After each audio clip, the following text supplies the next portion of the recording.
Yo, what is up, guys? Earlier today, we had a PlayStation State of Play, and I felt like I would give my thoughts on every single one of the games announced, whether that's brief thoughts or not, because, frankly, a lot of the games I wasn't very interested in, but I just want to give my little brief thoughts like I usually do for most gaming events. But first, before we get into the PlayStation State of Play, there was a non-State of Play game that I wanted to talk about, being Holy Horror Mansion, which was a game that was announced at another gaming event that happened today, the Level 5 Vision. Now, Holy Horror Mansion is what Ghostcraft was supposed to be, or at least what the trademark of Ghostcraft was.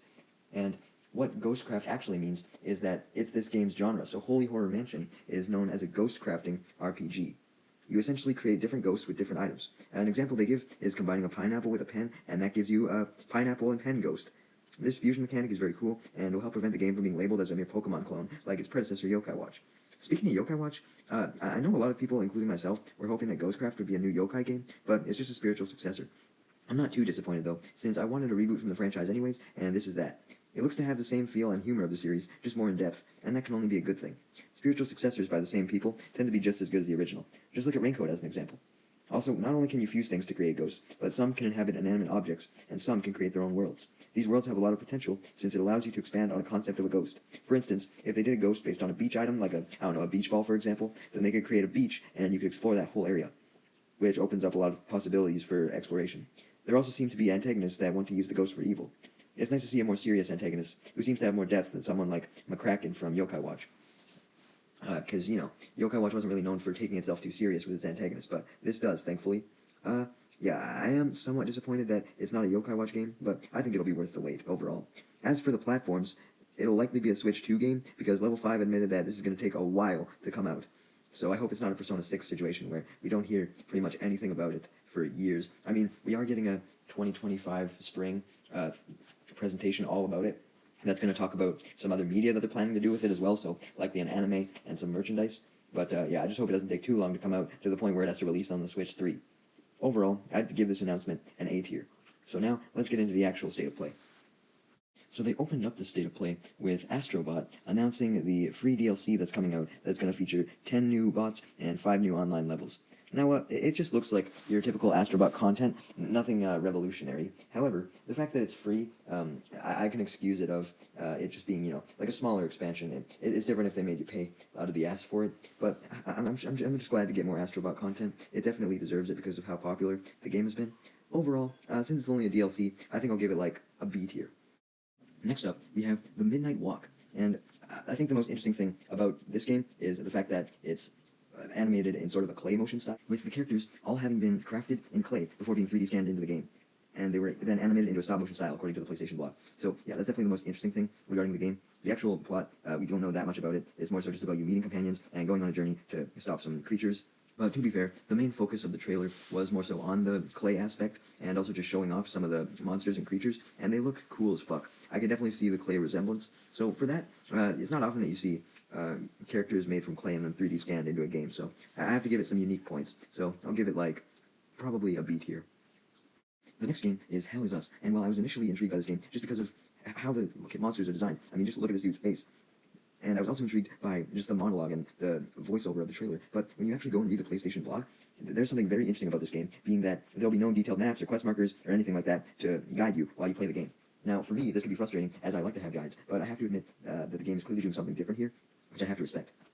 Also, the NPCs are going to be telling you information too, so it's not like you'll be just entirely lost. Just your instructions are going to be given to you in a better way that's more natural and actually fits into the story, instead of just having a guide pop up out of nowhere. And I like that. I wouldn't have got that at all from the trailer. I just thought this would have been, a regular-ass horror game. But no, this is definitely one of my most anticipated games from the entire event now. I have to give this an S tier. Just the concept of basically having your own adventure that you have to figure out for yourself, while also not being entirely lost. I have to give this an S tier, man. Next up was Metro Awakening, which I don't really have much to say. It looks nice in VR. But the blogs I'm reading about it have nothing that really pushes me over the edge to want to buy it. It just kind of seems like yet another apocalyptic survival game in a way. Although, it does seem interesting. Like, the narration was good. The trailer was made well, I'll give it that. But personally, not for me. I'd say C tier.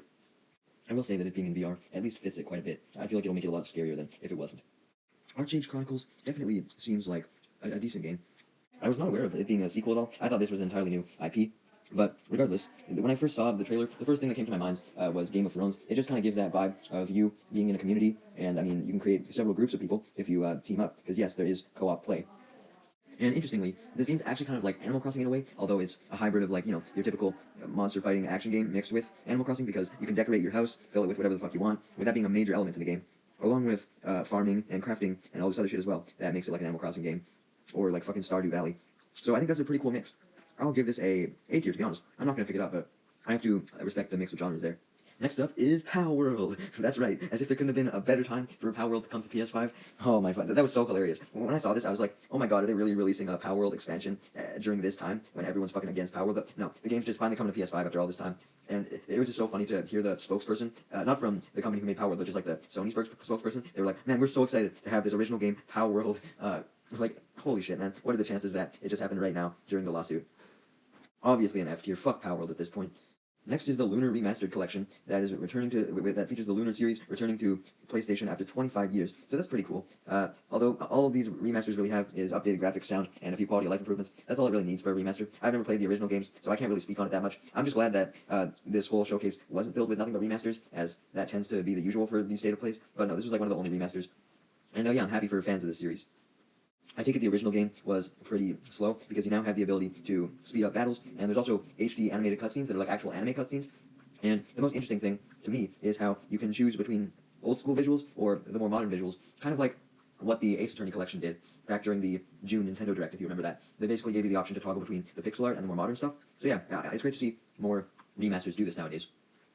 And hey, I think that feature proves that this remaster is worth buying because it's actually a remaster. Because, for example, let's talk about Luigi's Mansion 2, the Switch port. They didn't give you an option for older graphics. You know why? Because there was barely any fucking change to begin with. They might as well have just called it a port. So, yeah, it shows that this is actually a remaster. So, for that, I'll give it a C tier, but I realistically can't give it any higher because I just don't care about the series personally. TMNT Shredder's Revenge is a game that never ever seems to fucking die, and that's fine with me, you know? TMNT is kind of dormant lately. We got the movie, and then we just got the series that's a sequel to the movie, based on, you know, Seth Rogen, what he's doing. But to be honest, I feel like there's not a single person that I know online or anywhere outside of the core TMNT fan base that is talking about the new TMNT show. So it just feels like TMNT's fallen off, and I think this game is really what's keeping the franchise alive. I don't know if that's a controversial opinion or not, but as for the actual DLC, it's adding Mondo Gecko and Mona Lisa to the game, as well as a remixed soundtrack. More songs are always nice, and Mondo Gecko and Mona Lisa are classic TMNT characters. Definitely glad to see them join the roster. I'll give this like a B tier, though. It's only a DLC. I have to say, Fantasian Neo Dimension was a game that I initially didn't bat an eye towards at all when it was unveiled at, I believe, Summer Games Fest or one of those other previous events. But one thing I do find interesting about it now is that the music is composed by a composer of the Final Fantasy series, as well as the fact that 150 dioramas have been created for the backgrounds in this game. So they basically made the backgrounds out of dioramas first, and then they put them into the game, and I think that's cool. It's kind of similar to the play style of the Midnight Walk, although that isn't going to save the game much for me, because at the end of the day, it does just look like a pretty normal RPG, which I'm not the hugest fan of, so I'm going to give it a D tier. I'm sorry, guys. Dragon Age the Veilguard just doesn't appeal to me personally. I'm sorry, it just doesn't. And I wasn't really drawn any more towards it by the trailer at the State of Play. If anything, I was drawn further away from it, because I got annoyed since basically no games had that much screen time, and I don't know why they chose to give one of the most amounts of screen time to a game that's coming out in like a month. So because of that, I'm just going to put it in like D tier as well. Sorry, guys. I'm sure it'll be a fine enough game. More Alan Wake is always great, and we're getting more Alan Wake with the upcoming Lake House expansion later this year. And yeah, I don't really have much to say regarding it, other than the fact that I'm glad to see the game getting more support, and I'm definitely thinking of picking up Alan Wake 2. It seems like such a fucking cool game, a lot of lore, very creepy, just my type of atmosphere, you know? And it's a good mix between story and gameplay as well, not too overly reliant on either. So yeah, definitely on my radar. I'm gonna have to give this an A tier. Also, October is just the absolutely perfect time for this to come out. Now, as someone who has watched a lot of Hitman gameplay videos, but isn't very well versed in the series, when I saw Hitman World of Assassination VR, I thought that this was a full-on new Hitman game that was in VR, and while the VR part is new, Hitman World of Assassination, as I'm sure most of you are probably aware, is just Hitman 3 with Hitman 1 and 2 included, so just all of the Hitman games, but now we can play them in VR, which will definitely be fucking awesome. If there was any game that could have used a VR version, this is definitely one of them, because it would just make the game so much more tense if you actually feel like you're there playing as a Hitman, right? I would give a Hitman game higher, but at the end of the day, since it's not really a new game and only a VR version, I'm going to bring it down a little bit, and I'll give it a B tier.